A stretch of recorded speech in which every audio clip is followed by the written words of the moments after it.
Hello, we're here today to talk about something very important that impacts literally everyone that you know. We're here talking today about vaccines in general, but more specifically about the HPV vaccination that's available. Dr. Rollerson is here with me to give me some informed information about everything that we need to know about this vaccine. Tell me, what is HPV? HPV stands for human papillomavirus, and actually it's a very common virus. We now know that 80% of people over 30 have been infected with this vaccine. The good news is that although 8 out of 10 people over 30 have had this virus sometime in their life, that 80% of it will clear automatically in 2 years without any residual.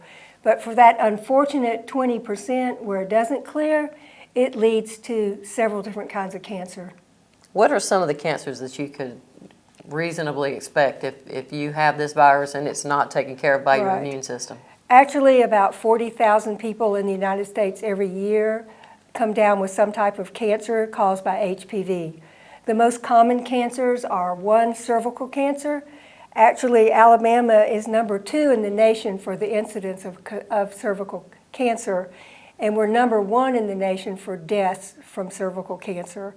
And I want to put something else in here. I'm a big proponent for everybody to have insurance and health care. And unfortunately, Alabama is one of only 13 states that have not expanded Medicaid to adults who can't get insurance. And I feel that women who have symptoms of cervical cancer, that it's not found until it's too late because they don't get routine health care. But in addition to that, we now know that cancer of the penis is caused by HPV, cancer of the rectum and anus, all kinds of mouth cancers, cancer of the tongue, cancer of the tonsils and the posterior pharynx. All of those cancers are actually HPV-caused cancers. And we also now know that nationwide, we're number 5 in the nation for mouth cancer. Wow. And number 7 in the nation for deaths from mouth cancer, all caused by something that could be prevented by a vaccine. Those are very sobering statistics there for us. You said that all of this could be prevented if enough people get that vaccination. Tell me a little bit about that. Right. Well, I've been familiar with the vaccine now for over 10 years, and I've been giving it to my patients until I semi-retired 2 years ago. And I really had very few patients say they didn't want it when they heard what it was. The vaccine can be given as young as 9 years of age. It can also be given up to age 27 and paid for by insurance, Medicaid, and the Vaccine for Children's program. Our recommendation is that they get the first one in about the 5th grade. And if they get the vaccine before age 15, they need only 2, 6 months apart. So they can get the first one when they're about 9 or 10, and the second one 6 months later. Although the vaccine is paid for by insurance companies up to age 26, it's now recommended for people over 26 and can be given actually up to age 45 to prevent cancers. Even if a person is already exposed to the HPV virus, there are several different strains. It's like people who have the flu now have influenza A in our community. If they haven't had a flu shot, they still need it because they can get influenza B. It's the same way with the HPV. If you've had one form of HPV virus, you can still be vaccinated against other forms of that virus. Right. Tell us about the safety. I know that's one thing. There's always so many, I call them internet experts out there about the safety of vaccinations. Tell us about actually what you've seen as a physician about the safety of these. The only problem I've seen is something I see with all vaccines for teenagers. Some of them faint. So when I give a vaccine to a teenager, I always have them sit on the table very quietly and rest for a few minutes before they jump off the table. Or if they feel like it, they can lie down. So fainting is the number 1 side effect. But that's not from the vaccine itself. That's just a neurological reaction. It's the idea of having a needle stuck in you. Exactly. They can also get some redness or soreness at the site or an arm ache for a day.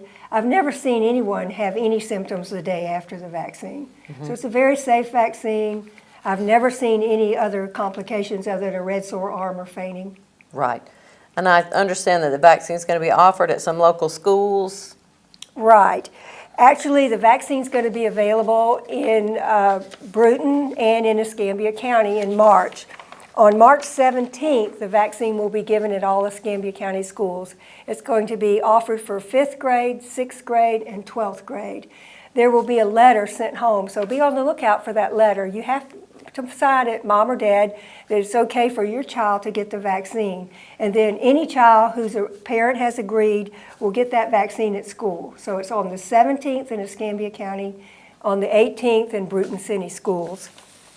All right, and there are any other vaccines that will be offered?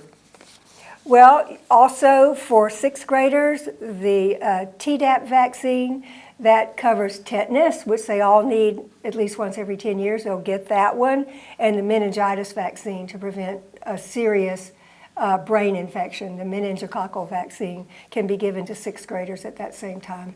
Okay, very good. So parents will have to sign that sheet and turn it back in for their children to be Correct. vaccinated. Will it cost them anything? No, it's free. It's going to be paid for either by public health, Medicaid program, or the Vaccine for Children's program. Or Right. private insurance also pays for it. You know, everyone wants people to be well, and we want children to get this preventive service now so they'll be healthy adults. And doesn't this kind of save us all down the road, because people who suffer from these, it drives up healthcare costs for everyone. This is a very cost-effective way to combat future illness, isn't Yes. it? And I, as a pediatrician, have never seen mouth cancer or cervical cancer.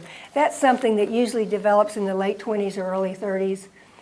But I have seen one illness that's caused by the human papillomavirus, and I remembered how serious that could be. Some babies, when they're born, actually contract the virus when they're born. And it's a very slow-growing virus, and you may see nothing for several months or even up to 2 years of age. But a very few children get something called recurrent respiratory papillomatosis. And how that presents, it's usually in a child between 1 and 2. They suddenly get very hoarse. They have trouble, sometimes they slobber, they have trouble swallowing, and they begin to have breathing problems. And what has happened, the little warty lesions that can be caused by that human papillomavirus are actually on the larynx or the voice box and in the airway.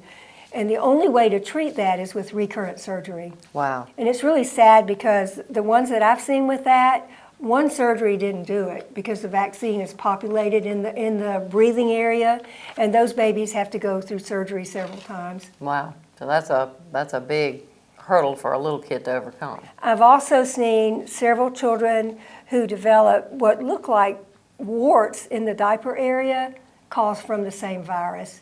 And again, these were caused by coming through the birth canal in the process of being born, and their mother may not even know she has the virus because it's a pretty silent virus, and they get these warty lesions that have to be treated, and it's extremely painful for the child. Exactly. Will the vaccine help them at all, or is it too late?